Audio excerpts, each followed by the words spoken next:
Hello, everybody, and welcome back to the Sanderlanche. This week we are covering Mistborn, The Final Empire, chapters 18 and 19. In these chapters, Vin goes to her second ball, which goes about as strangely as her first one did.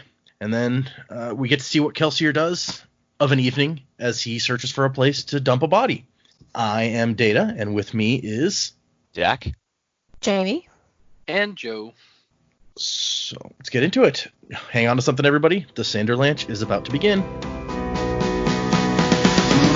revolution carries me in a moment lost in time. My revolution sets me free. I will flow across the lines. Bring up the brother in me. I'm searching for you. Okay. And so this week, the chapters were a little bit not quite as crazy as last week's, but I thought they were pretty fun. What did you guys think of them overall? Yeah, I really enjoyed the first chapter, and then the second chapter kind of made me anxious. It's filled with a little bit of anxiety for the team. Mm-hmm.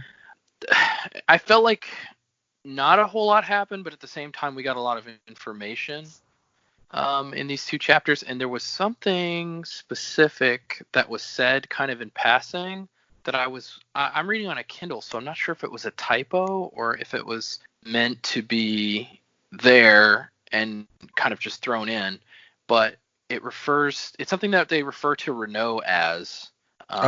When it says, I know exactly what you're talking about. Yeah, so when we get there, yeah. Okay. Yeah, no, I thought these chapters were good. Both of them are very mired in house politics from very different angles. So it's just like, this is the Game of Thrones portion of the book where everyone's spying on each other and trying to get information and whatnot. But it was fun. Something's happened, like it sort of happened in this chapter, and then listening to our older episodes sort of cemented it. Sazed is really just starting to remind me of Shepherd Book from Firefly. Totally see that. Yep.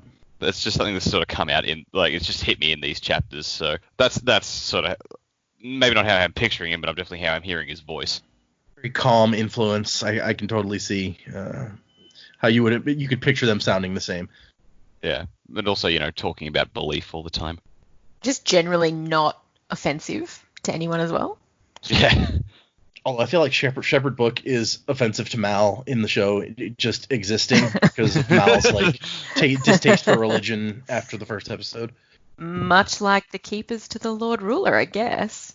I was going to say much like Says to Vin, because he's always trying to sell her on religion. She's like, I don't care. Why? Yeah. She's always willing to listen, it seems like, though. She's like, okay, fine, tell me about another one, whatever. Yeah. So, yeah, no, I liked seeing Vin a little bit more confident at the ball and seeing a few more interactions with other nobility. I thought that was pretty cool. And, yeah, just watching her find out information, and that was a bit of fun. And I actually really enjoyed in the second chapter we read with Kelsier, causing trouble, but not... Previously, it's sort of been his breaking into places and disturbing the peace that way, but watching him find more information and do a bit of sleuthing, was pretty cool. I like that he was sussing out, what people knew, and then doubling as an informant to Venture. I just thought that was really clever. I really liked it. So it was very funny how he kept stealing the other guy's lines to use himself. He was like, actually, that works. Yeah. Okay. Definitely more subtle than we've seen did. Kelsier most of the time. Yeah, and he did what that informant did. It's like, even though Kelsier was feeding the informant fake information, he used being an informant to get information from Lord Venture. So I thought that was pretty smart. Yeah.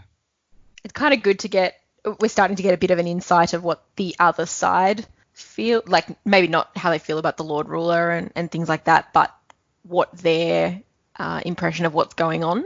Like they know something's going on, but they can't quite figure it out yet. So it was nice to sort of see a little bit of like their journey coming together in the same timeline. And we got to meet Straff Venture, which was on Dak's list of like, this is strange that we haven't met this guy yet. Yeah. But okay, so I guess let's get started into this. The first bit, as usual, is the epigraph here, and it's really just more of a continuation on the last few. Like we're getting kind of a miniature life story on this guy who's writing these. And he's talking about how the circumstances forced him to leave home, and he'd be dead if he hadn't. And I'm slowly coming to understand that anonymity has already been lost to me forever. Whereas we know from the other parts of the journal that we've read that this guy is already the hero of ages, and he's going to go on, he's on this adventure to defeat the deepness or whatever. And so the fact that he's like, I just figured out that I can't be like an anonymous person is kind of funny. Sort of feel for the guy a bit. It's like, that's everyone always dreams of becoming the hero, but with becoming the hero becomes publicity. You don't get your private me time anymore. Yeah, he's being forced to, take over kingdoms and go on adventures in the mountains with packmen who don't like him and stuff. That guy's Not a lot of downtime. I just want a quiet night at home watching TV. Please leave me alone. Come on, Desperate Housewives is on. But it feels like shows I could have thought of. If this guy's become the Lord Ruler, we don't see the Lord Ruler doing a lot of stuff. He apparently hangs out in the palace and doesn't do much. So maybe he got there eventually. Maybe, yeah. It's just him hanging out with the Inquisitors. It's like, all right, cool. All my sort of blind guys are hanging around. Yeah, at their barracks building, he goes there every 3 days to hang out with them. That's what we decided, right? So drinks night with the spike faces. Gotta come up with a better name for them. With the spike faces. Maybe he would call them Inquisitors, what he actually named them to begin with. Yeah. I like the idea that he doesn't He's like, oh, know don't their be so names. formal. He's just Come like on, Spiky Pointy Joe, Mr. Piffles, whatever. Just Pointy Joe was my nickname in high school. okay, if you say so. We're We're not delving more into that. Just nope, zooming right past it. It turns out that everyone was right. She decided to wear the red dress, so points all around. Woo! Whose line is it anyway? Points where the points don't matter, but. Will you throw us $100 bills like that one episode? Did they do that in an episode of Whose Line Is It Anyway? They sure did. That's impressive. No, I will not. It's all the budget allowed for. Yeah. So Vin's going back to the party, or back to a party, this time at Keep Ilarial, which is weird to me how similar some of these house names sound. It's kind of hard to keep track of them all.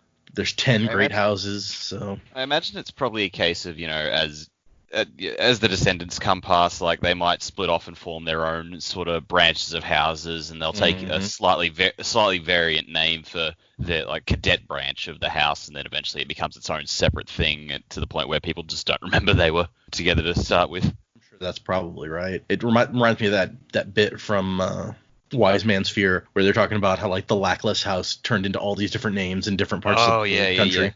Yep. I'm sure you're right though. And Vin gets there and she's feeling a little bit self-conscious because of all the other noble women looking all perfect or whatever.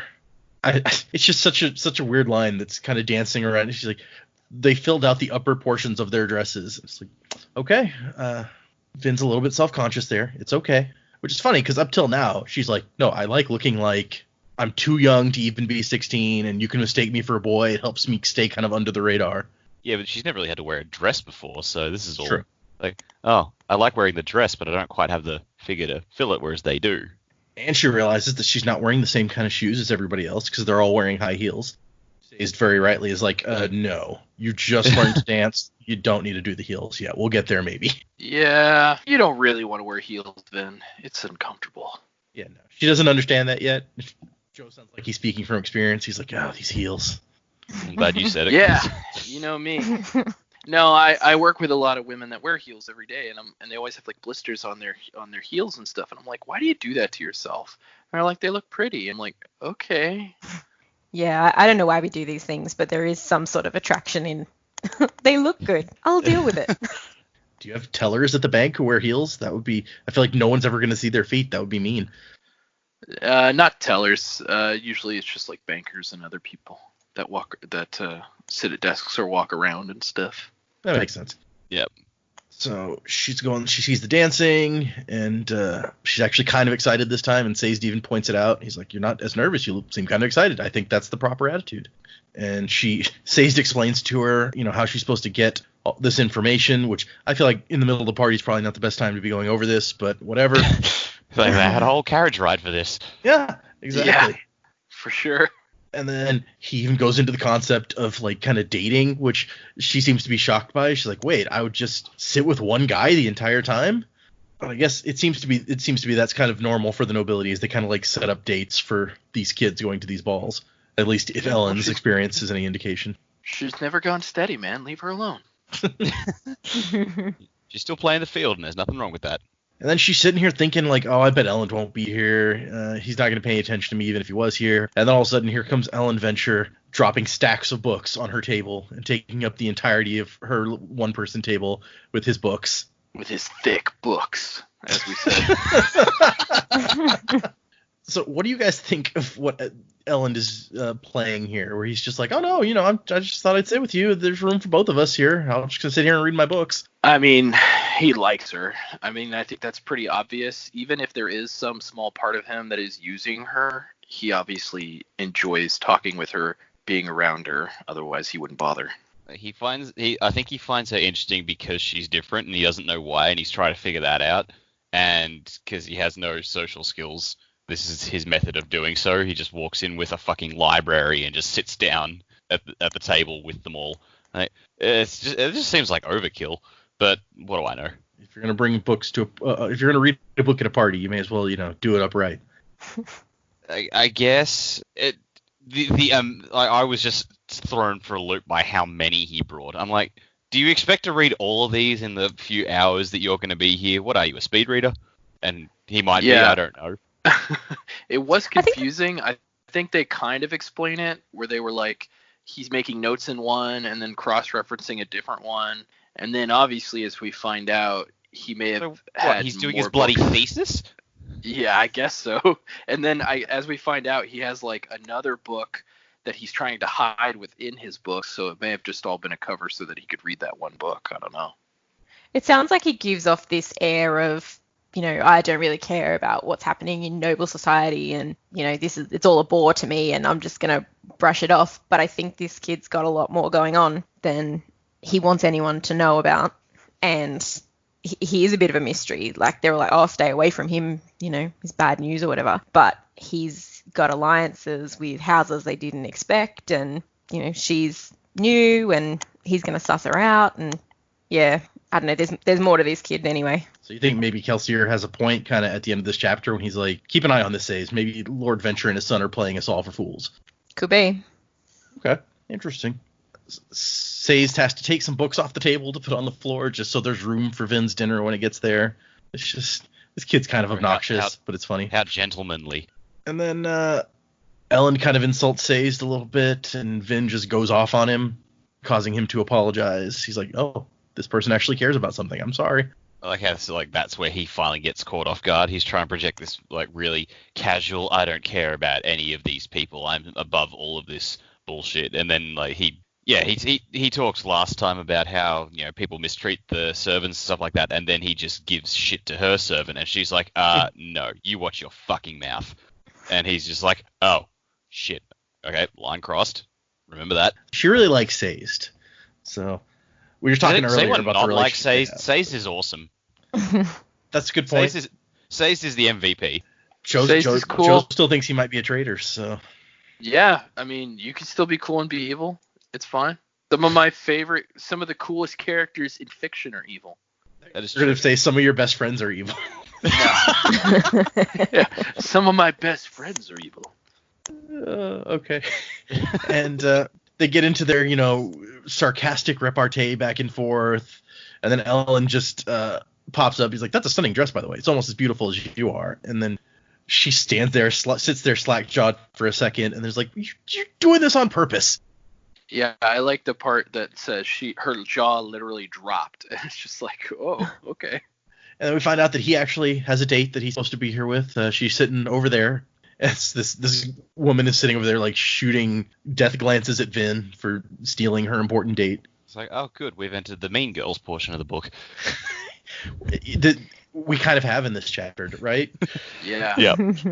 I thought about that. I really thought she was going to sit down and be like, you have to wear pink on Wednesday or whatever. Who has red to a ball? Jeez.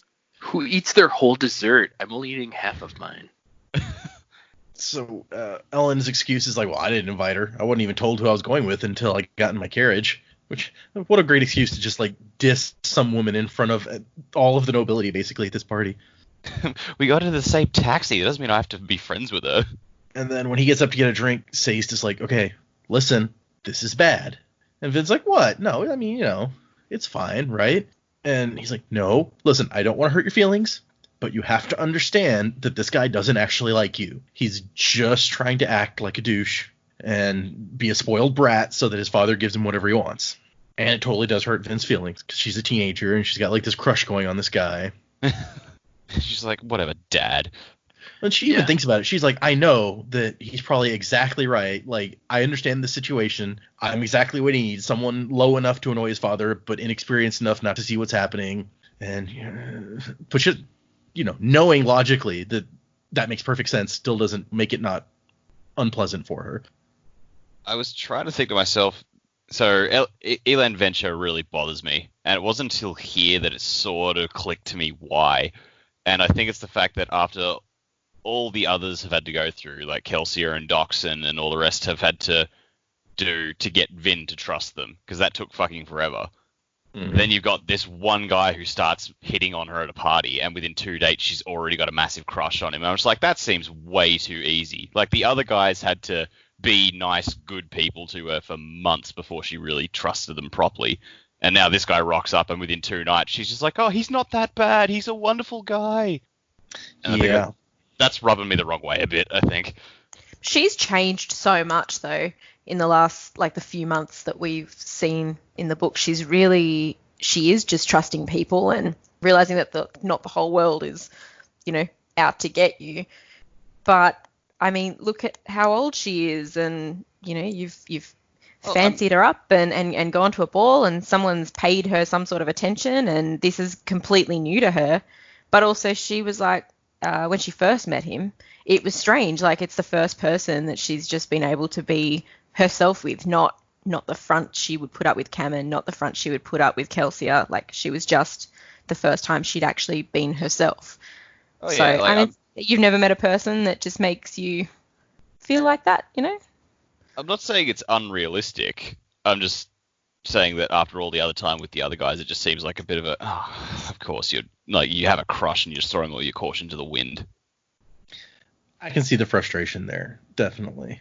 And what Jamie says makes a lot of sense. Oh, it totally does. Totally in character. It's totally realistic. And like, I can totally understand when someone can make you throw caution to the wind a bit like that. I'm just saying, from a reader's perspective, it's kind of like a, God damn it, this is going to end badly for you. Yeah. Yep. And it's, I mean, Say's is telling her, he's like, look, this guy's messing with you, and you need to recognize this. And I think the unspoken message is there. It's like, it's going to be a lot worse at the end if you don't recognize what's happening now. Like, you may think this hurts right now, me trying to be honest with you, but it's going to hurt a lot worse later if you don't listen. Which is fair. That's kind of warning that adults are always trying to give to teenagers, I think, that they don't want to listen to. I guess at this time, though, there's more at stake than a broken heart. So listen to Sayst. Listen to Uncle Sayst. Well, and Kelsier later on. He's even, well, we'll get there when we get there. But so Elend is sitting there reading, and she's like, well, let's see what he does if I don't interrupt him in his reading. So they've got this little battle of wills silently happening at the table as she eats her meal, until finally she wins, because he's like, why are you here, Valette? And they have kind of, I almost said an honest conversation, except every single thing she says is a lie about where she's from and how long it took her to get here and stuff. And they sort of delve into like the ska and how the ska are treated here versus at the plantation where she supposedly comes from. And we find out later, at least, that she's taking this to mean, this guy's like legitimately interested in the ska and their well-being because of the kind of questions that he asks. And she almost like slips up in here and says too much, but has to stop herself. I also like the moment where he's like, well, you know what the ministry teaches. And the next sentence is, she didn't. However, if it was regarding the ska, it probably wasn't flattering. So she has to fake her way through that. She's pretty good on her feet here. She is. You got to give her credit. Like, this is really, last time she didn't really have to interact with anybody except to tell people, no, I don't want to dance. And that one encounter with Elend. So this time this is the first time she's having to act in character, and she does a pretty good job. he asks if the Ska are intelligent, and he's like, but not like you and me, right? And she's like, how would a noble woman respond to that? No, they're not like you and me. He seems disappointed. Yeah. Ominous. And we find out that people have been watching and might want to ask Vin to dance, but they're being intimidated until she basically has to like catch some guy's eye and be like, hey, come on, man. Come on, make this guy jealous. Do you think that's what it does? Do you feel like when she came back that he was actually jealous? Oh, I think a little, but I think he's also self-aware enough just to think, you know what, I brought that on myself. Because I mean, he could have easily asked her to dance and didn't, so he's kind of just like, well, my bad. He kind of falls into her trap a little bit, though, because she's like, I mean, I just told him, since you're so much older than me, that you're just looking out for me. And he's like, I'm not that much older than you. I'm only 21. That is probably my favorite part of the chapter, where it's just like, she goes off and has this dance. This young guy she finds out is just as nervous as she is, maybe more so, and also is not a good dancer. I thought that was a really, really lovely little moment there. It's just like, oh God, I'm going to get caught out by this guy. This guy doesn't know how to dance either. Jesus Christ. I think that probably puts her at ease here more than anything else. She realizes some of these guys are like young and nervous, more so than I am, and they're not like secretly ska sneaking into this party, so I can probably do this. She tries to bring up Elend with the guy, and he's like, I don't know. I'm not important enough to know anything about him. So she comes up with this excuse that, oh yeah, my uncle asked him to watch over me at parties. It's so nice. He's supposed to be introducing me around. He's like an older brother to me. And that opens the door for more people to come and ask her to dance. And we get one brief moment here where he's like, you're so graceful. You're not at all like Lady Shan said. Oh, I mean, nothing. She's put you in the burn book. This person that Vin's never even met or seen at this point doesn't even know who they are, but apparently she's already kind of starting shit. Already got an enemy. Good job. Yeah. I mean, not that she could have helped it. No, I don't think there's anything she could have done. But yeah, when Elend comes back, we get to the point that Joe was talking about where, after he tricks her into like saying something that he's like, are you asking me to dance? It's unladylike to ask a man to dance, And he's like, no, I told her that you're an older brother. And he's like, older brother? It's like, yeah, you got to be at least twice my age. At which point he's like, I'm 21. Unless you are a very mature 10-year-old, I am nowhere near twice your age. And her response of, I've never been good with math. It's fine. It's just my favorite interaction. I can't do basic subtraction.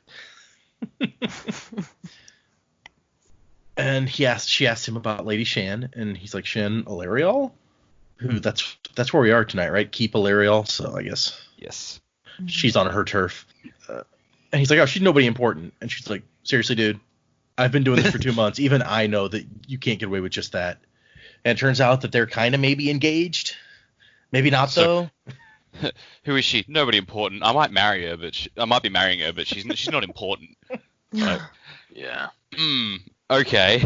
Well, and to be fair, apparently his family's setting him up with dates with completely different women at the party of the woman that he may be engaged to, like at her house. So clearly the situation is kind of complicated, but I feel like later they say several times that she is his like former fiance or ex-fiance. They make it clear that like at some point they ended something. But he doesn't bring that up, and so it's like, I might be engaged to her. I actually don't know. I can't remember. All he says is we haven't really done anything about it in a year or so probably everyone's forgotten. Except her. Either that's normal. Yeah, exactly. Either that's normal in their culture, or I feel like he was just saying that, like he knows it's kind of over between them, but he was saying that to make her jealous back. I don't know. Maybe Luthadell's just into polygamy. Maybe he actually just doesn't care about that. It seems to be important to his family that he date people or whatever, but he's just so not interested. And I think now he's interested in Vin, but I don't think they're at getting hitched level. It kind of fits with the character that Kelsier and Saves and Renu have all laid out for Vin that this guy is. It's like he's this guy who just does crazy stuff and does what is not expected of him because he wants to piss off his father, basically. And so that's exactly the kind of thing that person that they're describing would say. It's like, yeah, my father set up this engagement with her, but whatever, I don't know. There's probably nothing there. Or my father set up this date for me, so I left her at a table by herself so that I could come over here and sit at the table of someone who will make her upset. He's kind of fitting their description, I feel like. Yep. And then Vin gets a lot more dancing done. To the point that she's turning on her pewter to kind of give her some strength to keep going. But of course, she is still kind of recovering from her injury, so maybe it's fair. Yeah, she's still recovering from the group rendition of Bohemian Rhapsody down on the dance floor. And so she decides to pick up a book so that she can pretend to read, so people will stop asking her to dance at this point. And I like her reaction is like, I can't believe people read books this big. I feel like that's like a fantasy author's dig at the fantasy audience or something. It's like, who reads books that big? Jeez. Who has the time? Also, just brings back to, Elend, you weren't really expecting to read all these books if you've got one the size of a doorstop. So we missed just like, I love that little note. It's like, all right, yeah, good thing I wore slippers instead of heels. Yep. She's like, okay, I get what he meant now. Yep. Yep. Didn't even have to wear heels to get the message across. And we get a little taste of, the 5th century. The book is called like the 5th Century Governorship Program and the Rise of the Ska Plantations. And it's kind of, when she skips to the last chapter, it's kind of a treatise on how the Lord Ruler has the government set up now, and comparing it to previous methodologies of government in the Final Empire. And I find it interesting, this kind of background that it gives us about, like, how this current thing set up with the plantations and the plantation lords or something is a new or the newest version of the government that the Lord Ruler has tried. And the person who writes the book feels like it kind of works because of the competitive environment that it sets up between the different plantation lord types. And everyone's trying to, make money and do better than the other guy. I feel like this is sort of heavy foreshadowing for the whole, if they do topple the Lord Ruler, then what? Just because you overthrow a tyrant doesn't mean you know how to run a government. Mm-hmm. And I think that's really where this is all going to lead to. It's like, just got to, you need to really know how to make things work with a population, not just with the bad guy. Yeah, it's an interesting point, because all Kelsier's really said is like, we're going to overthrow him and steal his money, and then Yedden can handle his stuff. That's not our end of the deal. He'll have to figure that stuff out. Yeah. Yeah. And I don't know that any of us think that Yedden is going to be politically savvy enough to run a government efficiently. I don't think Yedden thinks Yedden is politically savvy enough to run a country. Yedden's still hoping that Marsh will come in and do it. Yeah. I think he is, yeah. Which, if Marsh is going to sneak into the ministry somehow, he'll get some experience. He'll be an obligator or whatever and figure this stuff out, right? Yeah. It sort of puts me in the mind of A Song of Ice and Fire, like Game of Thrones, when, because that was like the whole point of that story. It's like, that's the backstory of that was the whole rising against and overthrowing a tyrant and then putting the hero on the throne. And then that story is entirely about how, Robert Baratheon was a great warrior and a true hero, but he made a terrible king. And so, like, the politics of that situation is how everything fell apart. So I feel like it's sort of leading into a similar sort of thing. Just because you can win the war doesn't mean you know how to run the world. Yeah, I can see that. It's kind of like the opposite end of that same story, where it's like, this is before that happened, and this might be foreshadowing that, it's more complicated than you think to try to run this. Because even, just from this one section that she's reading right here, we find out that, what was it? It's like the 5th Century Governorship Program. So the 5th century, 500 years into the Lord Ruler's rule, he's still trying out new governments to see what's going to work. Doesn't really speak well for like the first 500 years of his rule. Then it's like, shit, okay, that one didn't work. All right, well, now what if I try this over here? Okay, so let's see. Democracy didn't work. Socialism didn't work. All right, let's try despotism. Maybe that'll do it. It's the kind of thing you can do if you're an immortal god king. You can, you can just keep trying. Yeah, as long as you have the power to quell any rebellion that comes forward. It's like, I can just keep trying. It's fine. I'll figure it out. Maybe that's why he's such a recluse. He's like, guys, I can't come out tonight. I have to redo the government structure again. And I also like the very end of the section where it talks about how the aristocracy's independence has been tempered by a renewed vigor in obligator enforcement. And no lord would be advised to think himself above the law because the call from an inquisitor can come to anyone. And it's like, oh, okay, yeah, we kind of knew that, but yes, fascism, that'll do it. it really is. It's kind of like, even if you're a member of the Nazi party, it doesn't mean that like the brown shirts can't knock down your door in the middle of the night and drag you out. Yep. And Vince just like, wow, I can't believe the Lord Ruler like let such analytical discussions of his empire be written. Whatever. You kind of go, like, after reading these entries that we think is the Lord Ruler as well, that character doesn't appear to be an unreasonable person, whereas having this written about his government, it seems to be quite rational, and he's like, you know what, this will happen and this will happen, and it's like there's some thought that's gone into it, and it's made sense. So it's not like he's just this tyrant. I mean, even though he is that we think he is, but he's maybe still not as bad as what we think he is. If that makes sense. Yeah, I mean, like an objective ruler might welcome some, serious analytical work to be like, here's the stuff that went wrong that I can try to fix the next time I set up a new government for my empire. So maybe it makes perfect sense from that perspective.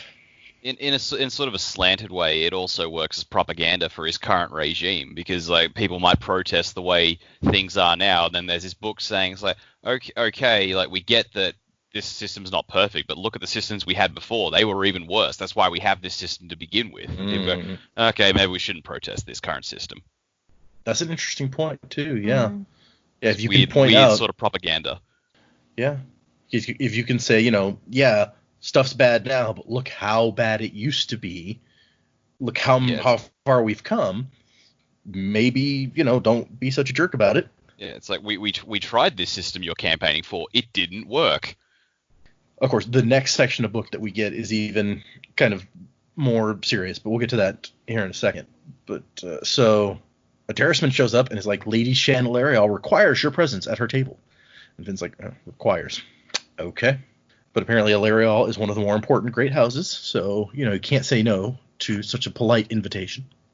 And she goes and she meets Lady Shan, who is a huge jerk. I don't know if there's any other way to put it. Nope. She's even like, wow, noblemen treat each other like this? I thought this was just how they treated the Ska. Jeez. Classism. Yeah, well. And Shan's even like, you will address me as Lady Shan, or perhaps your ladyship. It's like, okay, sure, why not? And she's like, you are in an enviable position because you can be used by me against Lord Venture. Like, wow, someone has a high opinion of herself. I envy you. You can be used by me. I can't even be used by myself. Not with that attitude. And she's just like, if you do well, perhaps I will let you join my retinue. You could learn much from the ladies of Luthadel. Just look at yourself, child. So scrawny that your hair or your dress hangs like a bag. Being a noblewoman requires perfection, not that. Which, we're just deep in the Mean Girls section now, where she's just like, there's just so much wrong. Just look at yourself. And it's like, what's wrong? Well, you are what's wrong. Fix all of that. It's like there isn't even any subtlety to this, or any like, just trying to sweeten it up. She's just like the bluntest person ever. It's like, well, you ugly, you dress stupid.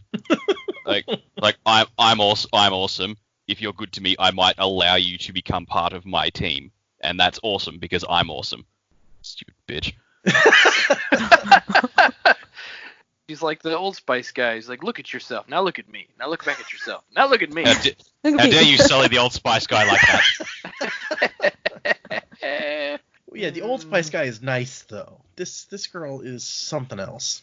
The Old Spice guy encourages you to be your best. And then Sounds like somebody wears Old Spice is all I'm saying. He's on a horse. So she right smells now. like a man? Know. Apparently, being an important member of one of the great houses means that you don't have to take shit from anybody, and you can just tell the little people what to do, and they have to do it. And probably my favorite line of this discussion is when Shan's like, "I trust from your vapid look that you accept your place." It's like, okay, yeah. Vin could slap you really hard. I just want you to know, and you would regret all of this. Yeah, soothe your way out of a metal slap. I bet that'll work. Yeah, and then she starts soothing, and Vin can feel it happening. She's like, wow, she's pretty good at this, actually. Which totally comes up later in the next chapter, but we'll get there too. And she's like, tell me about your conversation with Lord Venture. And Vin starts telling her until she notices that the terraceman, who belongs to Lady Shan, is sneaking over to her table and starting to poke through Elend's books. And she's just like, if this lady wants something, I can't let her have it. So she gives the lamest excuse ever of, I have to get back. I told my terraceman to find me at my table. I have to run away now. And just takes off. Yeah, like, she had to come up with that on the fly. That's not her fault, I think. I think it even fits with her, like, naive kind of country girl attitude that she's supposed to be projecting here of, like, this inexperienced noblewoman. So it totally works in character. It's just hilarious. Yeah. And so she goes back to, she kind of just needs to sit at her table now to stop people from going through Elend's books, which he just left on the table and walked away, by the way. So it's his own fault if something happens. Shouldn't have brought him to the party. Yeah, seriously. And so we finally get to this other book that she starts reading, the one that's labeled Weathering Patterns of the Northern Dominance, but is nothing of the kind. Unless this is just some random passage within that book, and then after this it goes into, okay, wind. Let's talk about wind. There's lots of wind in the north, and it's cold. Cold as balls.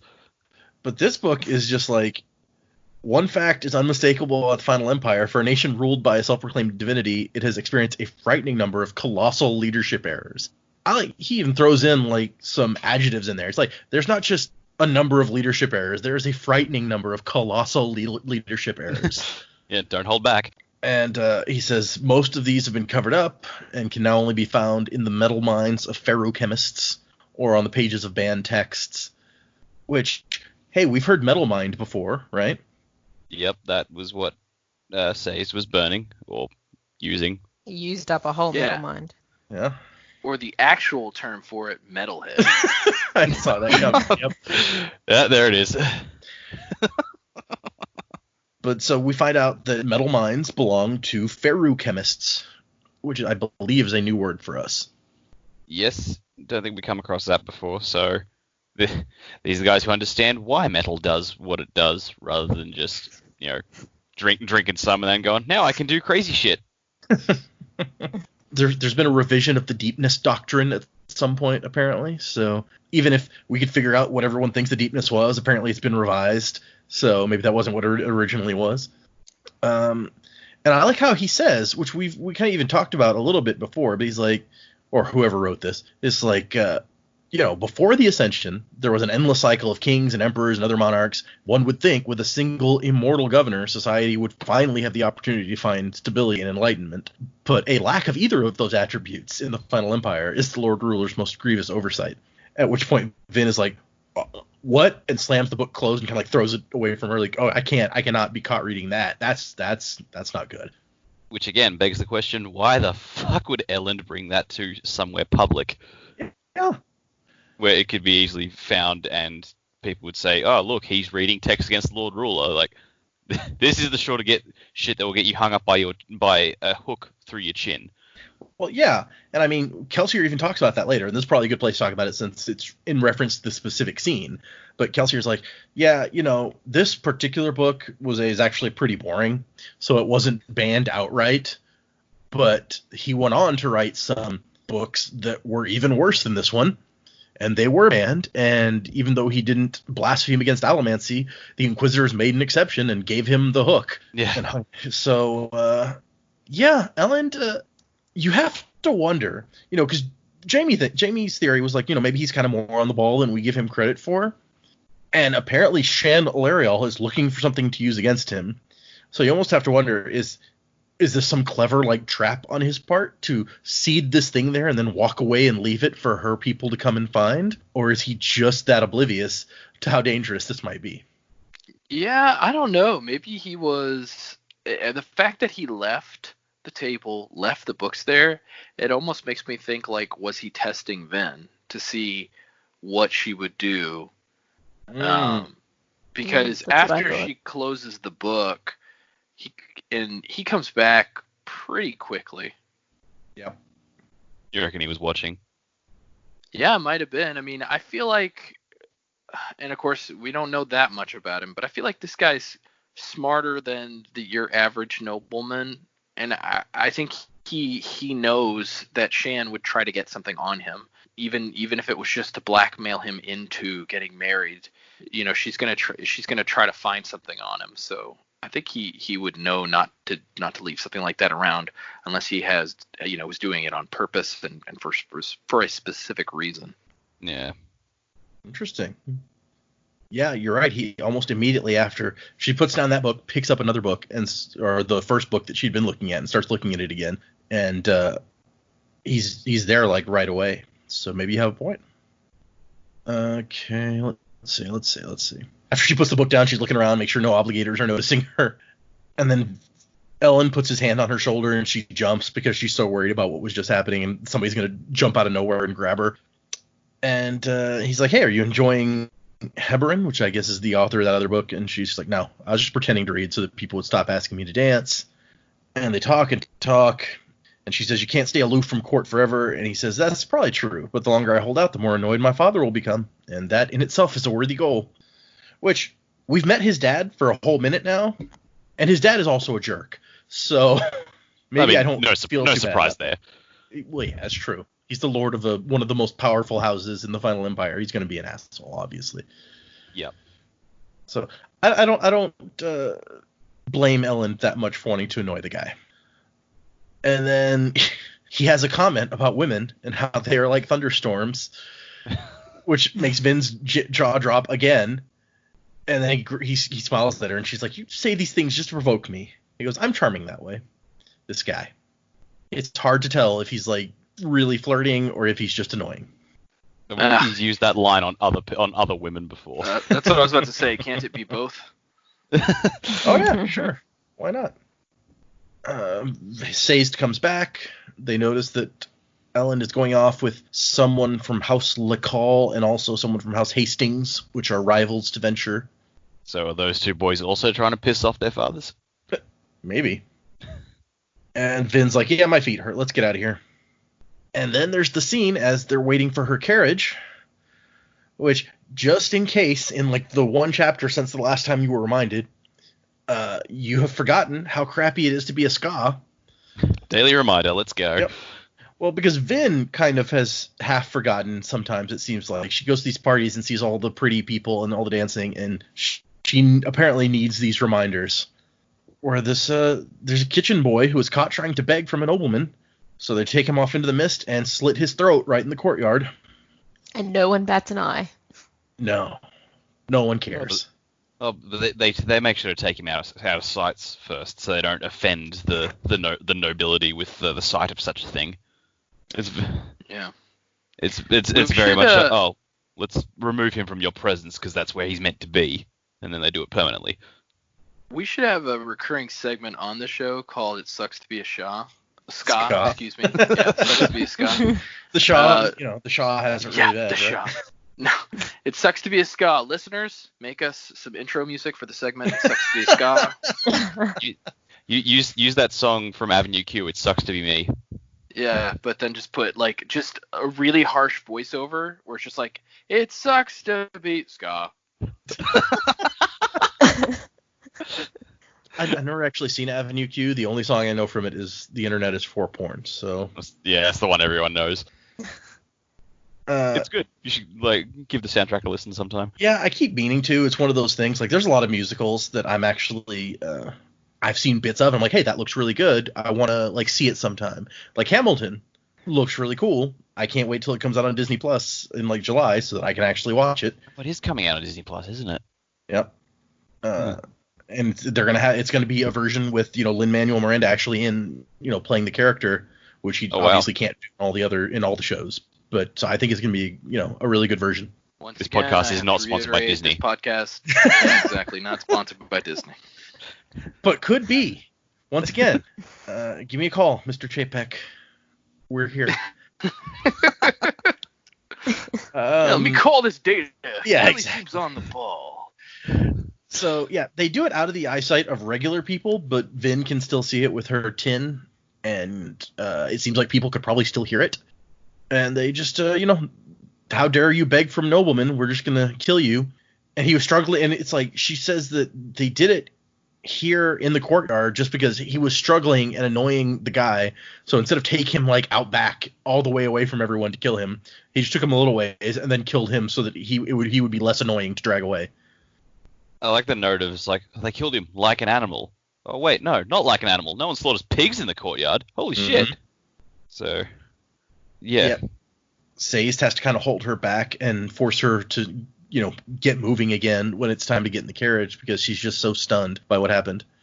And she has to remind herself, she's like, don't forget the ash because you see a little silk. They would do the exact same thing to you if they knew who you were. And that's the end of the chapter, a very upbeat ending. But the Final Empire's not an upbeat place, so... It's like, did you have a nice night at the party? Yeah, hung out with my boyfriend, danced with a few guys, saw a dude get killed.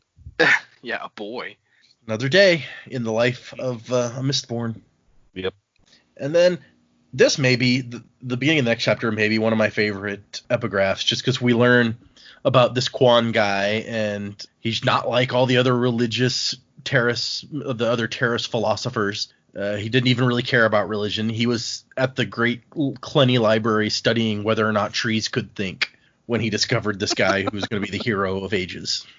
He's looking for ants, damn it. He is. You get the impression that he's like this weird, quirky dude, and now I want to like meet him. Also, what drove him to this conclusion? Can trees think? Were you hanging out in the forest a bit too long as a kid, and now you just... Did a branch fall on you? Did you think it was malicious intent on the tree's part? That's how dwarves feel. They hate trees. They're always, up to no good. In fairness, in Lord of the Rings, they have valid reasons for that. Well, yeah, that's true. Yeah. We learn slightly more about Quan. He's a fun guy. And we move to Kelsier, who we don't know, right away, but he's hanging out in the night with a corpse, trying to figure out the right spot to drop it. And he sees that Keep Techiel has 5 tin eyes forming a perimeter around to keep watch. And he kind of thinks to himself how funny it is because, all these Allomancers are like the house noblemen, and they're going to be really annoyed at having to just be on guard duty. It's like, oh no, your lives are so hard. Oh, wait a minute. They had to miss the party tonight, to be on guard duty at the house. It's totally not fair. But then he finds a small reflecting pool and dumps the corpse in there, or onto the ground near it. And he kind of explains to us, more or less, that, don't feel bad for this guy. He was... All noblemen, according to Kelsier, deserve it.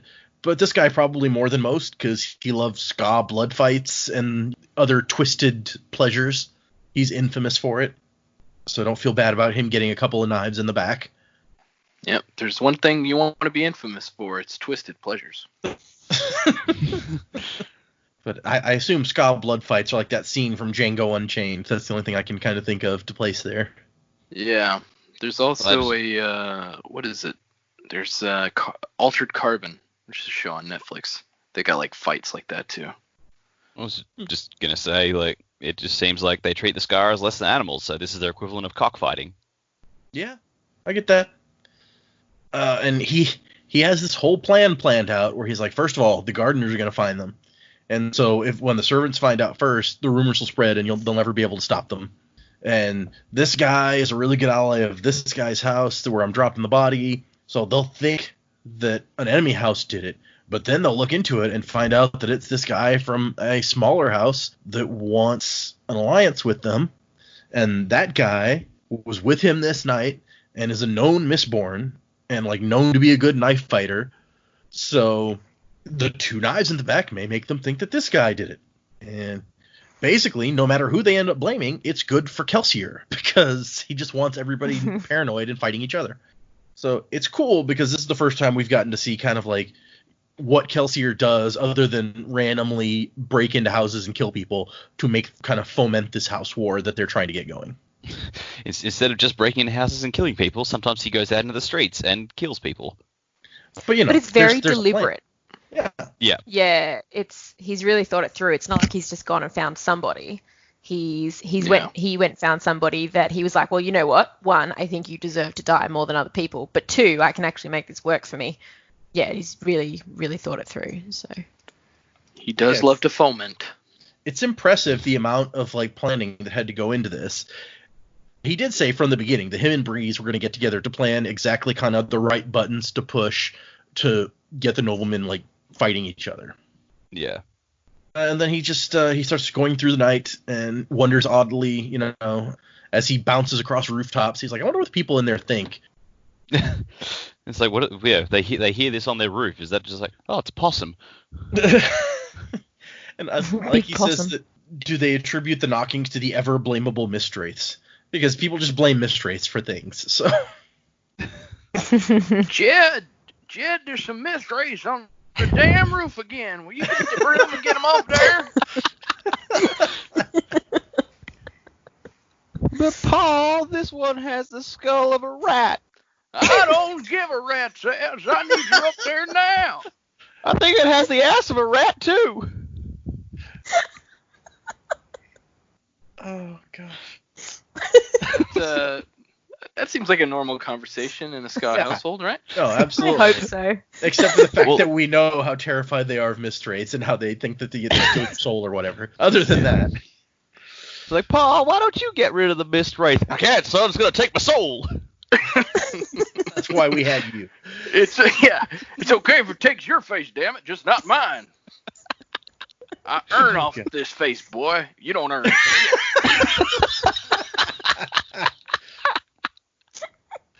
Oh my gosh. Oh, this is by far the dumbest conversation we've had on this show, and we've had some doozies. So, okay, no, back to the thing. No more possums. I will never look at a possum the same way. Yeah. I saw one in the tree a second ago. Really? Yeah, just outside, out the front. Oh. Anyway, sorry. She's like, go on. There's a Mistwraith out there right now. You just don't know. You go deal with it. I hope the listeners enjoy the brief look into our home life. There you go. You learn something new every day. They have possums in Australia, and Dak gets to deal with them. They hang out in the trees with the drop bears and the other things. I'll get my broom. Watch out for the venomous snake. Just one? We've had one of those in the backyard before. We had one of those in the backyard, yeah. Oh, goodness. Okay. Straighter. Yeah. Good times. Where were we? So he's kind of thinking about Luthadel as he goes through. After he's thinking about, you know, what the Ska think as he bounces over their roofs.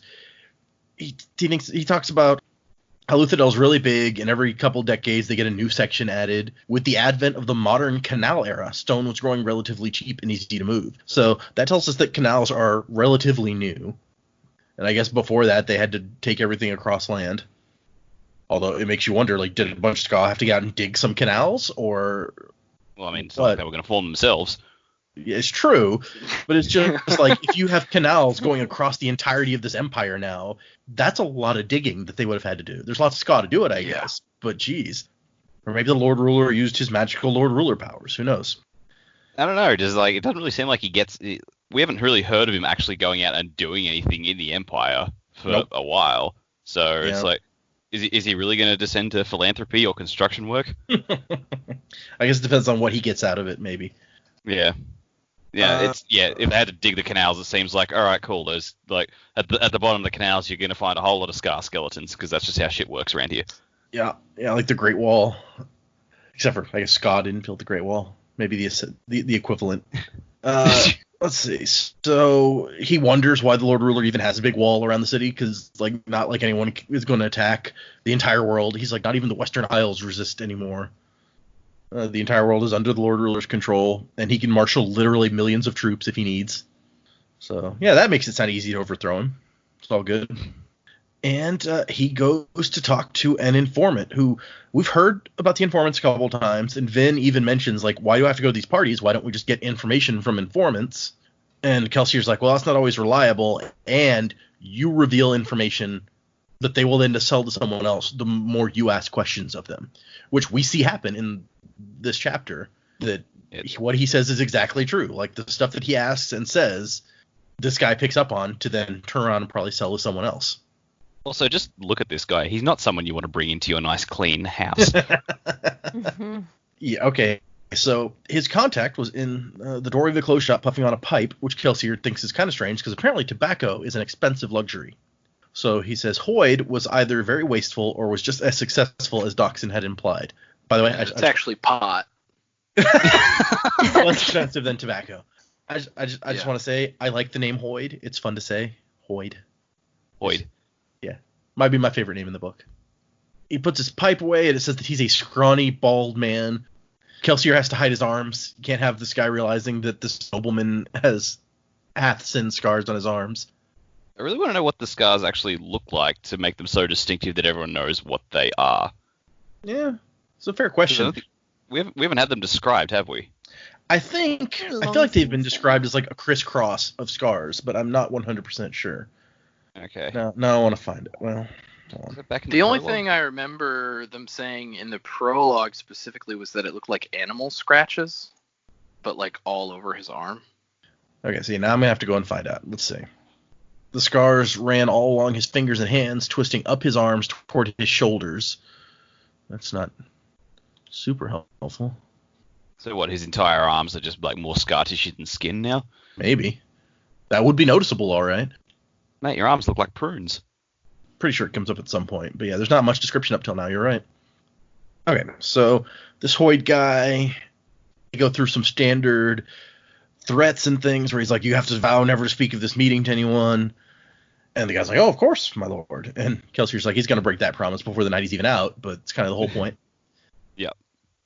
And he's like, well, what about my money? And he's like, you're going to get your money. And what he's asked this guy to find out about is House Renew. And the guy's, all this guy can tell him at first is, they're buying lots of weapons. They go back and forth some, but what Kelsier's really trying to find out is, are there any rumors out there about what's really happening? Because I have to make sure that the street hasn't heard anything about, the rebellion or the Survivors Association with the house or any of that stuff. And Hoyd has the clever lie about how he can't see anything and his eyes are really bad. And Kelsier's like, oh, nobody would survive long in the other underground half blind, but it's a good excuse because it might make people less cautious about, hiding who they are. Yeah, it disarms them a bit. And then Hoyd tells him that Lord Renew is considering a union between his niece and Lord Elend Venture. Kelsier's like, well, that's just stupid. Venture's so far above House Renew. And he's like, but they were, seen talking at a ball a month ago. And Kelsier's like, everybody knows that. He's like, yeah, but does everybody know that Lord Elend spoke very highly of the girl to his friends later on? And Kelsier's like, nobody cares about any of this stuff, and I want my money back. And Hoyd's like, wait. There's secret dealings between these two. I've heard it in the last hour. Lord Renew was able to demand that Elend Venture be assigned to watch over her at balls, and there's even whispers that he has some sort of ... leverage over House Venture. So Vin's little trick has had unintended consequences. Which I thought that was a really cool little twist to add into that. It's like Vin just had to think on her feet and come up with something so that Elend didn't just ruin her chances at the ball. Uh-huh. And now there's this entire ripple effect throughout the rest of the city, and Kelsey's left just going, what the hell happened at the ball? It's like something must have happened at this party. Yeah, she's not experienced enough to realize how noble society works and like the repercussions that could happen from the things that she says. But she also didn't have a lot of choice. No, she came up with a very quick lie, and it worked for her. And it's like, Mhm. oh, there's more to it than that. I guess, though, if someone ever asked her about why she said that, she can just come back with, oh, I didn't want people to think that I was with him. Like, she's still got that to fall back on. It's a perfectly valid excuse. It's true. We also find out that word is getting out that Chandelarial is a soother, which to me is kind of sad because we find out later that Vin picked up no new information.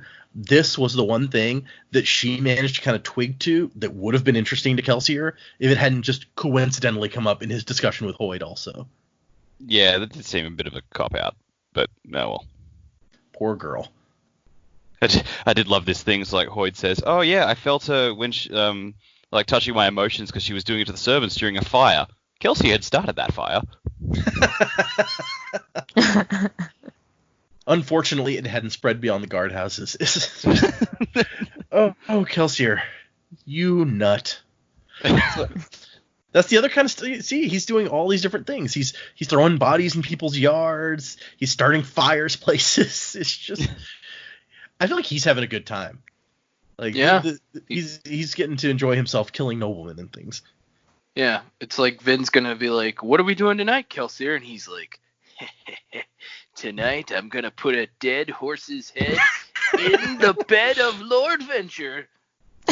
That's the reason when you said that, I just like immediately thought you were going to go to, what are we doing tonight, Kelsier? Same thing we do every night, Vin. Try to take over the world. That's exactly where I thought it was going. I was going to say the same thing. That is where I was going, but I was like, I got to make it story relevant. Yeah. The horse head. Well, got it. Well, I mean, they are kind of trying to take over the world. It's true. From the guy who currently owns it. So then Kelsier drops a few things. He's like, just some BS that he makes Hoyd think that he's saying almost unintentionally, like thinking out loud to himself, so that then Hoyd will turn around and sell these quote-unquote secrets to other people later. It's really very slick, I feel like, what Kelsier does. He's playing kind of both sides of this informant network. Well, literally both sides of the informant network, as we find out that his next appointment is pretending to be an informant. But the whole setup, I feel like, is very slick and very well thought out here. And he notes that he drops a coin, and he notes that despite his quote-unquote weak eyesight, Hoyd manages to run over and pluck that coin off the ground also. I did have a moment when he was describing this as thinking, what happens if Hoyd tries to pick up the coin while he's pushing off it? Because like immediately my thought was like, oh, he picks it up and Kelsey's going to come tumbling out of the air. Or it's like, actually, no, Kelsier is pushing at it, so he's going to try and pick it up, and it's going to be like someone trying to lift Thor's hammer. It's like, can't lift the fucking coin. That's the picture that I got. As soon as you said that, I was like, yeah, like Thor's hammer. Like the Hulk trying to pick up Thor's hammer. Yep. And then, like, when Kelsier stops pushing against it, all of a sudden, like, he can lift it, and he just goes flying because he's trying too hard. That would have been a much better scene. Missed opportunity. Come on, Sanderson, what are you doing? Kelsier shows up at his next appointment, still late because Kelsier's always late, but he knows that this guy is not going to be as forgiving about his tardiness. And it is Lord Straff Venture, who apparently Kelsier has sent a message to saying he has important information that Lord Venture will be interested in. And we find out that Venture is an openly known tin eye. And his excuse for being late is that he was waiting in the alley as we agreed. And Venture's like, we did not agree to that. And he uses the whole excuse that, you know, like someone mentioned earlier, he's stealing Hoyd's ideas. Like, oh, I can barely see my hand in front of my face. I'm sorry. Let's see. Venture hands his dueling cane to a guard and then slaps Kelsier across the face and says, next time you make me wait, it will be the cane. So this is a nice guy. Well, I know where to go next time. I need a corpse to dump on someone's lawn. Oh yeah, I don't blame him. So Kelsier has some other stuff information to give this guy to try to turn him against his allies. He's like, oh, this one house is selling this other house weapons for way less than they're charging you. And Venture's kind of like, I don't actually care. Because apparently House Venture is so powerful that it doesn't rely on any specific industry to fuel its wealth, he says, which is a really difficult position to achieve in the Final Empire. So Venture may be like the most powerful house. Which means if Kelsier can turn this guy the right direction with the right information, he can use him against the other houses. But what Straff wants to know is what is up with the survivor of Hathsin, which Kelsier was not expecting. And he tries to play it off. He's like, oh, you know, I've never met him. I don't think that he's really here. I don't think anyone could live through the pits. The Lord Ruler does not make that kind of oversight. And then Straff has also heard the legends of the 11th metal. And Kelsier's like, oh, that's a legend. It's nothing. And Venture says that he pays very close attention to legends. And that legend does not actually exist. Someone is very cleverly manipulating the ska. So what this makes me wonder at this point, is Venture right that there never was any such legend? And Kelsier is the one very cleverly manipulating everyone. Has he been lying to us this whole time? Or did Kelsier just find a legend that Venture has never heard of, despite how Venture thinks he's heard of everything? I think, given that conversation he had with Doxson just after he and Vin met the Inquisitors in Credit Shore, he seemed really personally, honestly frustrated that he couldn't make the 11th metal work. So I think there is some credence to the idea there is an 11th metal.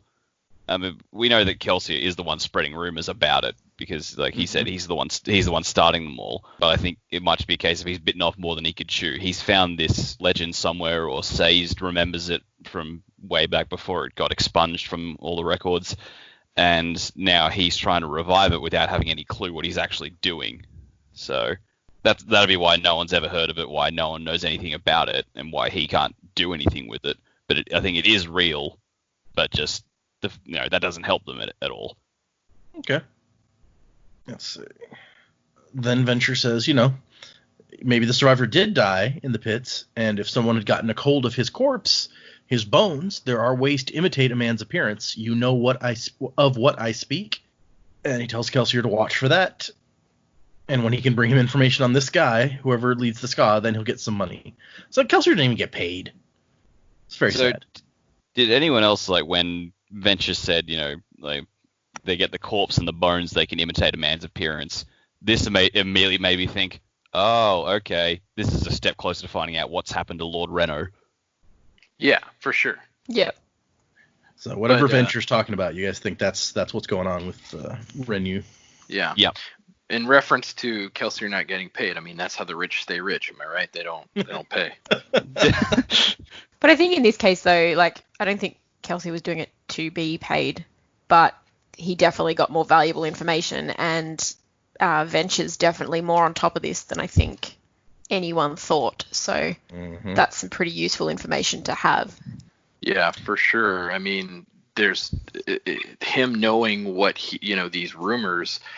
He's basically given to Kelsier the knowledge that, okay, some people out there are starting to figure out what's going on, and so I got to get ahead of this. Well, I mean, they're recruiting enough people. Enough people have heard the pitch and the speech. Like, it was bound to get out at some point. Yeah, it's probably true. And Kelsier even comments later. He's like, the smart ones among the high nobility are starting to get worried. So that tells us where he places Venture in that hierarchy. Which I guess really, if he's like lord of one of the most powerful houses, you kind of expect him not to be an idiot. Yeah. I like the little note on the spike way that he's like, Kelsier didn't put the spikes there. He wondered what would happen if he ran into another Mistborn going in the opposite direction. We'd probably just ignore each other. We're good at that. It's like, do you wave at other cars using the highway, or do you just drive past them? It's true. Of course, in this situation, the cars would be super secret identities of important noblemen. But yeah, I find it like if you're driving a Lamborghini on the highway and you see another Lamborghini driving past, it's like, what's up? Hey, man. You do you. Speaking of, just now I'm curious. We know from early in the book that people who are nobles, who are actually Mistborn, tend to hide it because you don't want people knowing what the secret weapons are, basically. We've heard of one guy who is like an openly known Mistborn, the guy that Kelsier's half trying to frame for this murder. Does anybody else that we've met strike you guys as someone who might secretly be Mistborn? I haven't actually thought about it, but now that you bring it up, I'm gonna have to. The only one I can think of is, and I know they're kind of trying to drive us away from this thought, but maybe Elend, because maybe I know they said that he went through a traumatic experience and then he didn't show any, like he almost died and didn't show any Alemannic power. But I feel like maybe he did snap and he just didn't show his power at that point. Maybe that was his snapping point and he just hasn't gotten there yet. Mm-hmm. And so maybe. Possibly. Yeah, so maybe he just hasn't shown his powers to anyone, but he did snap at some point. I guess, now that you've said that, if someone attacks you and that is the moment when you snap, you probably don't have any medals waiting around to drink to test if you are now like a Misting or a Mistborn. So you wouldn't know until later when you tried like ingesting some metals whether it was true. Right. Actually, now that you bring it up, like that probably would go a long way to explaining his arrogance about dealing with his dad. And it's like, if I act spoiled enough, my dad will eventually cave in. If he is a Mistborn, then he's too valuable to lose. So his dad would probably like as much as Straff Venture would be annoyed at Elend's activity, he'd be like, but I can't lose a Mistborn. That like. That's a thought. He might even find his son intimidating if his son is like that powerful, and all he's got is the ability to use tin and enhance his senses. Yeah. Okay. I was just curious. We haven't even met that many nobility yet, so it's probably an unfair question at this point. I was just, while we were talking about it, that popped into my head, and I was kind of curious what you thought. It's definitely something to keep in mind as we go. So Kelsier gets back to the house, kind of tells everyone, people are starting to hear these rumors about me and about the 11th metal, and it's getting around. So we'll have to spread opposite rumors to kind of cancel that out so the nobility focus on each other. Amusingly, Lord Venture encouraged me to search out information about myself. A man could get confused from this kind of play acting. And this is where Joe talked about the start. He's like, I don't know how you do it, Renu. And Renu said, it is who I am, the Contra said simply. So also a new word. We're getting a couple of new words this chapter, or these chapters. I feel like they just like slid over that so easily. It's like, oh, well, maybe that's what his species or whatever is called. And for whatever reason, Sanderson's just like, here, have this. Try to figure that out real quick. Yeah. I mean, technically, if he is what we believe he is based on an earlier discussion, we could just assume that somehow his species can use the bones of somebody who is dead to reanimate that person into themselves. I mean, I guess we could make that jump of logic, but obviously it hasn't been explained how it works. Yeah, and this could just be the term for a mist wraith that does do that. Candra. Yeah. Yeah, we don't have a lot of information except that, I mean, it's not a typo. So we don't have a lot of information. We actually have no information whatsoever. Well, so we have, I mean, in this case, we know that it's not really Lord Renu. They've told us that much.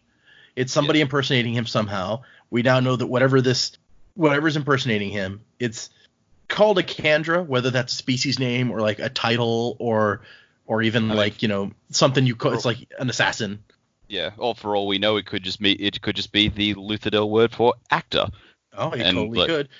And and Kelsier has just found himself a Daniel Day-Lewis to do this part. Like we have nothing to go on. Yeah, I really hope he's like some kind of clay-face creature that like just morphs, so cool. That like touches somebody's bones and just like morphs into them.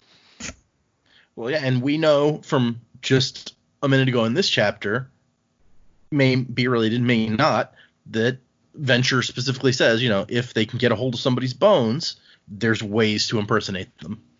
So I think that how close these are together is probably a strong hint that he's trying to be like, hey, these things are related in some way. Yeah. But, there's not a lot of information to go on for us. Okay, so then Vin's annoyed because Sazed already knew everything she found out from her hours of dancing. And Kelsier kind of explains that it'll probably be a few months before you've made enough contacts to actually get the kind of information we need. But they're going to get her up to going to a few of these a week. God, that'd be tiring. And Kelsier knows what. She's like, oh, did you tell people that Renu and Venture are friends? And Finn's like, how do you know? And he's like, I'm mysterious and powerful. Anyway, or I'm mysteriously powerful. And actually, I was just talking to this smelly dude down by the dock. Yeah, exactly. It's much more interesting when Kelsier says I'm mysteriously powerful than telling the truth. Yeah, there was a smelly bald guy who pretended that he couldn't see and wanted money, and he told me. You'll just have to be careful dealing with House Venture, Lord Renu. We'll have to see how they react to this. So do you guys think that there will be a reaction? Is there going to be consequences from what Vin said? Well, from what little we've seen of Straff Venture, I get the feeling he will probably be like, oh, okay, this is the first I've heard of this, so he might pay a call on Lord Reno and just go, why are people talking about us? Because, I mean, what was it, Hoy had said something about, like, Reno apparently was able to make the demand that Elend watch over Vin at the ball or something like that, and Straff is going to be like, what the fuck? No one makes demands of me. I'm going to have a word with you about this. I think it's definitely going to result in more attention being on Renault than what they wanted. Okay, yeah. So it'll be interesting to see what comes out of that, if anything. Because Straff, you're right, doesn't seem like the kind of guy to take that stuff laying down. And if Renu is an important nobleman-ish, not as important as the great houses, because we know that the public story is he came here hoping to make enough money basically to become a great house in the next decade or so. So if Mr. already one of the most powerful great houses, Straff Venture, feels he can treat Lord Renew the same way that Channel Ariel was treating Valette Renew, then that could be an interesting scene, right? Oh, yeah. Sazed mentions and they that gave Venture's bones to something. it's like, hey, your bones look really good. I want to see that as like a subtle thing. Like Lord Renew's talking to somebody, he's like, you have really nice bone structure. What a strange compliment. Thank you, sir. There's just like another canter in the room. It's like, let me touch your bones. What? Let me get close. I want to smell them bones. Okay, moving on. Sazed mentions seeing Elend run off with these two, and Kelsier's like, huh, interesting. Probably just trying to piss off his father, but keep an eye on that, because maybe Lord Venture and his son are playing us all for fools. And then Vin chases him down to say something she doesn't even want to say in front of Sazed, and tells Kelsier about, Elend's book that he's hiding, and we kind of talked about it at the time, so we won't get into it much here, but Kelsier's like, oh yeah, that's this one book. I recognize it just from your vague description. And here's where he calls Channel Ariel the former fiancé, probably looking for something to blackmail him with. And Vin's like, I think she's an allomancer, Kelsier. And he's like, yeah, she's a soother, I know. It doesn't matter that I just found that out an hour ago, and that's a really good secret that you found. I know. You're not important anymore. Yeah, let me just take that accomplishment away from you, because it's not like you got nothing else to hang on to. Yeah, this book just kind of was doomed to obscurity by the Ministry not expressly forbidding it. And I like the discussion. It's probably a discussion that I've seen elsewhere about like how banning books is kind of a double-edged sword, because you basically have to publicize it and say, hey, everyone, look at this book. It's banned. Yeah, look at this book. Now don't look at it. Yeah. Well, that was a Harry Potter thing, wasn't it? I don't know if anybody There actually were banned banned it. books. No, sorry. In the Harry Potter universe, not the Harry Potter books themselves, but in universe. Oh. Wasn't like that teacher tried to ban the magazine at one point? Yes, Yeah. actually, that's a really good point. Yeah, she tried to ban the magazine, which just made sure that everyone knew about it, so they all were trying to read it. Yeah, that's exactly the same thing. And Hermione was just like, oh god, that's the one thing she could have done to make sure everyone reads it. The Quibbler. That's the one. And I like Kelsier decides as a little test, he's like, hey, you know what? Maybe this Elend Venture has books that are actually forbidden, and if we kind of let that slip to the Inquisitors, wow, the execution of the Venture heir would add to the political turmoil. And Vince's like, what? No! So he's like, oh, she's totally falling for him. I should have seen this. And he thinks that several times, like, oh, this is so, like, I should have known this would happen. It's totally predictable. And at the same time, he's like, I don't have time for this crap. Just he's totally a shotgun dad. Yeah.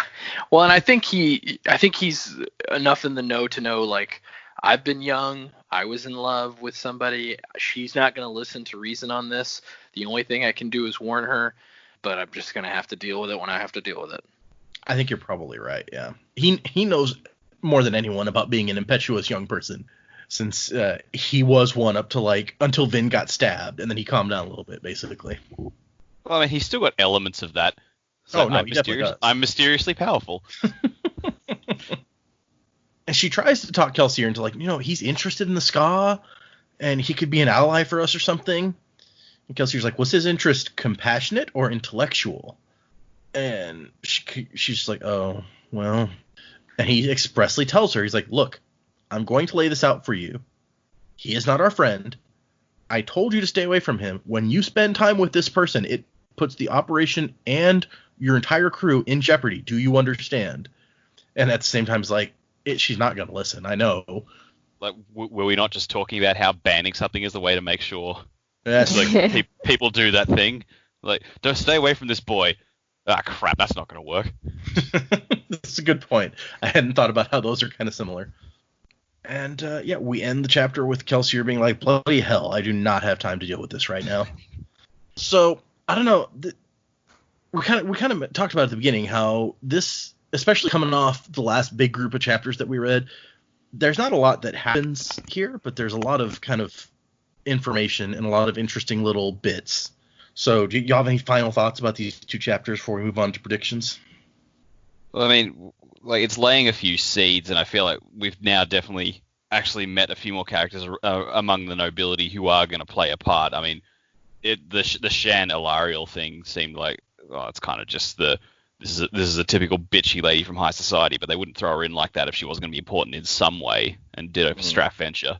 So, like, we're finally starting to see, like, people from the other side of the fence become characters, people who are going to be actual antagonists. So, rather than just this vague, the nobility are the bad guys thing.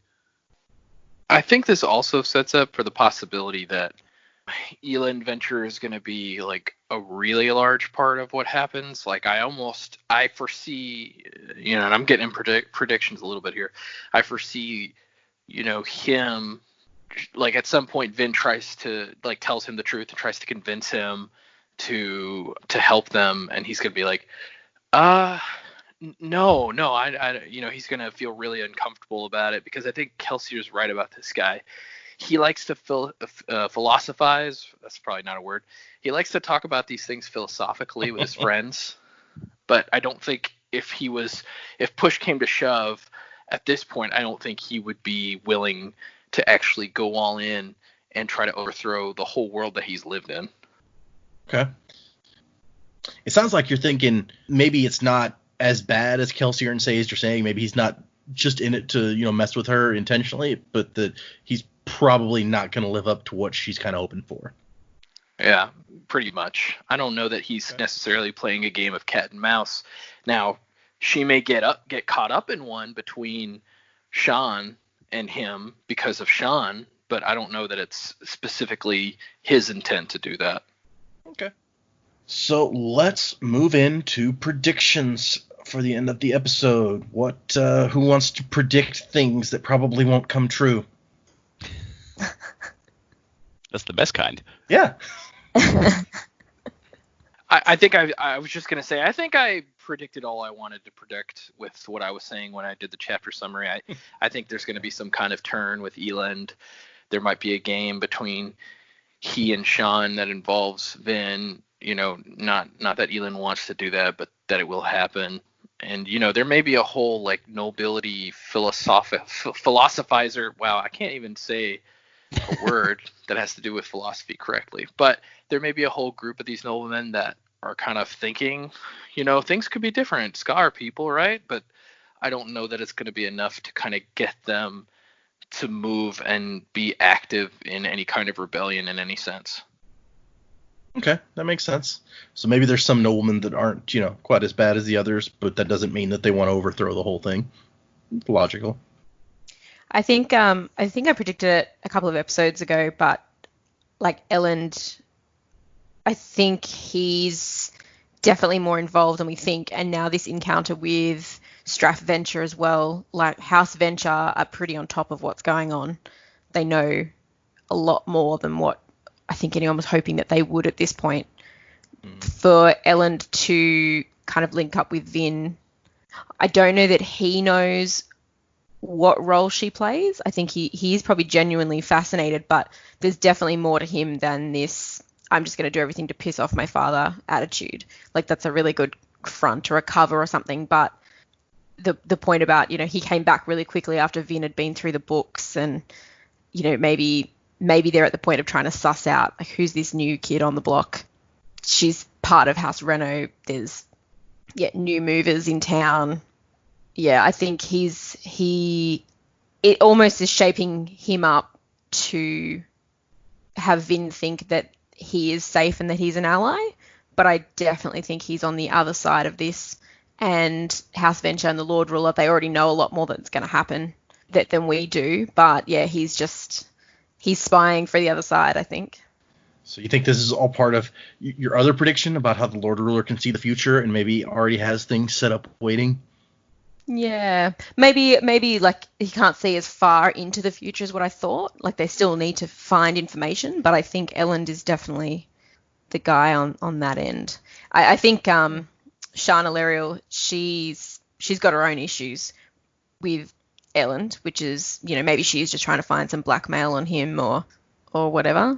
I don't think she's going to be as big a player in how this all pans out. But yeah, Elend, I would pin him as the spy for the other side. Okay. Tack, you get to go last again. Oh, sorry.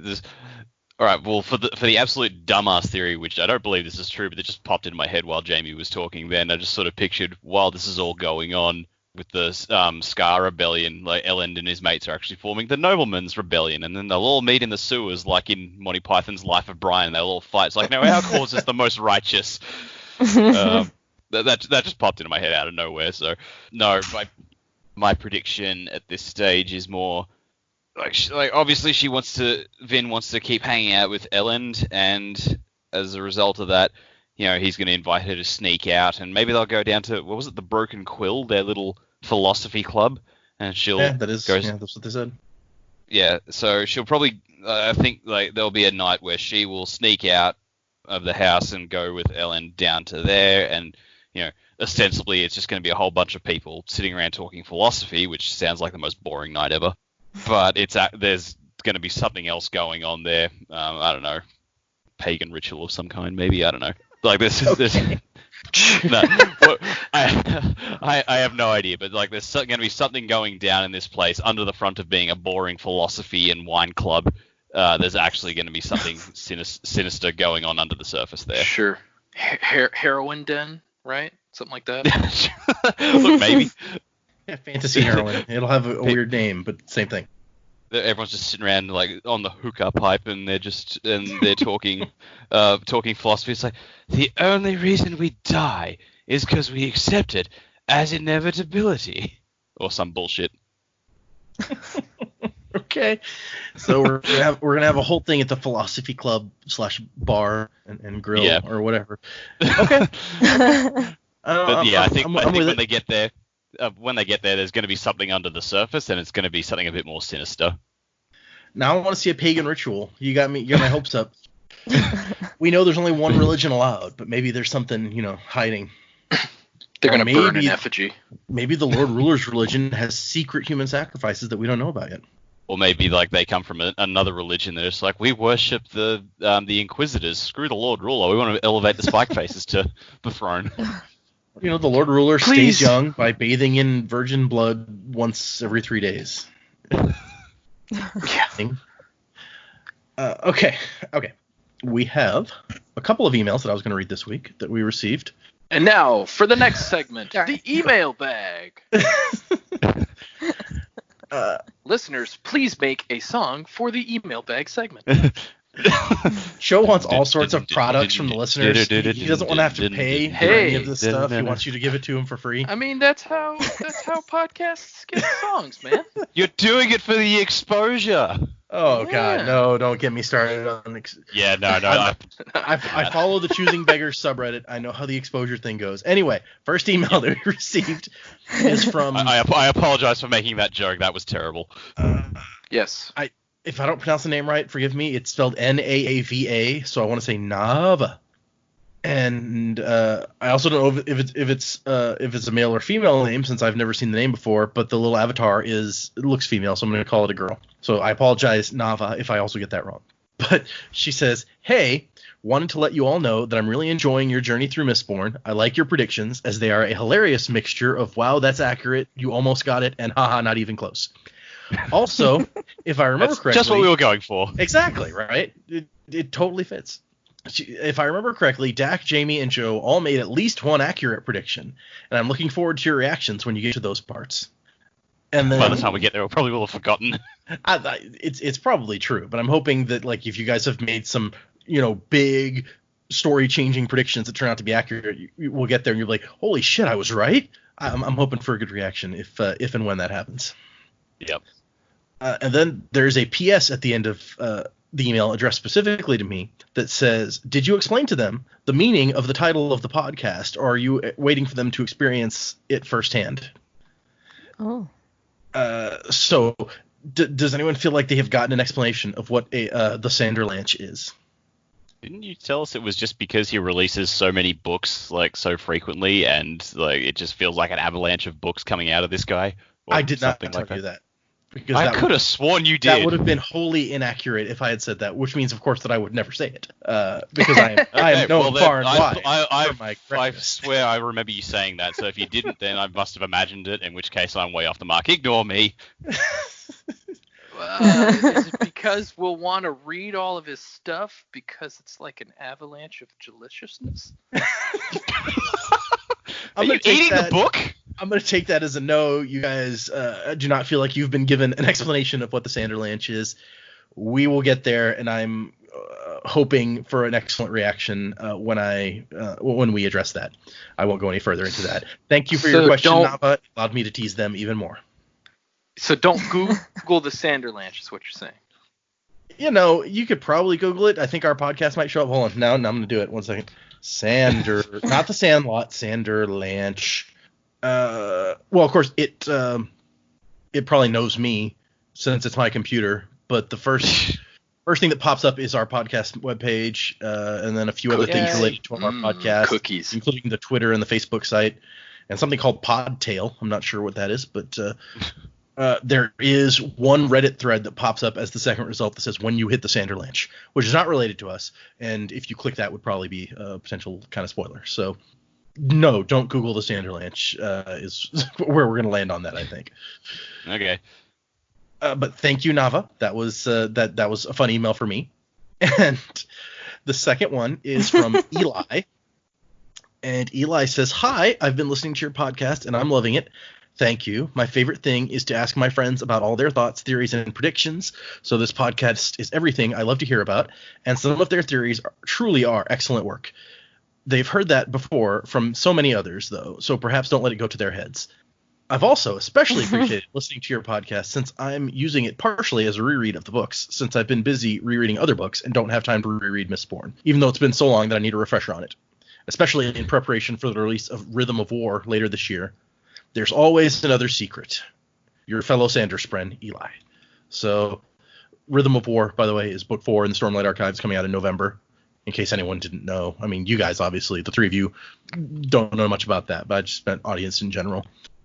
But thank you, Eli. I agree. It's one of my favorite things, too, is hearing people's thoughts and as they go through these things for the first time, which is why there's a lot of people who read these books for the first time go to like one of the Sanderson subreddits and they post their thoughts. And I love reading those so much that was one of the inspirations. Like, we're going to do a podcast of this exact thing because it's so much fun to like hear these reactions. So I agree with you, Eli, is what I'm saying.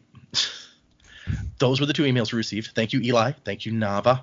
If anyone else wants to send us things, email thesanderlanche@gmail.com.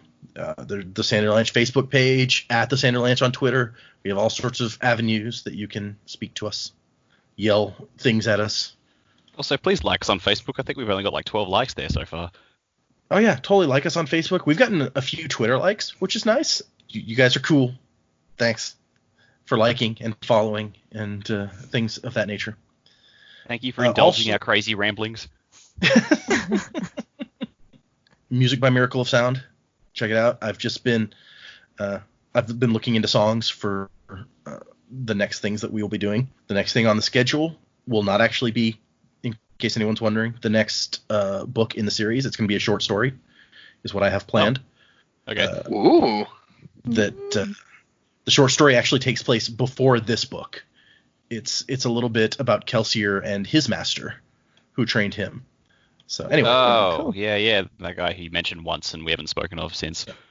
So anyway, that's I've gotten a couple of questions in email that I didn't read on here that were just like, hey, can you tell me what your overall plan is so that I can follow along or whatever?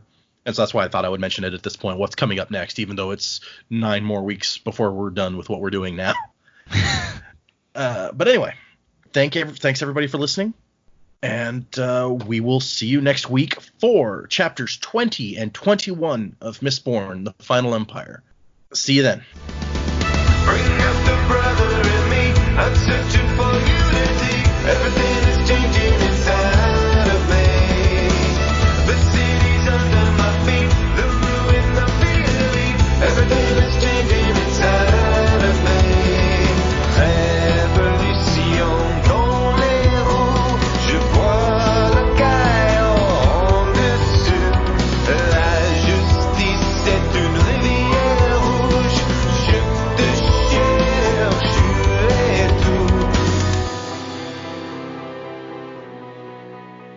given you all a chance to be like, bye.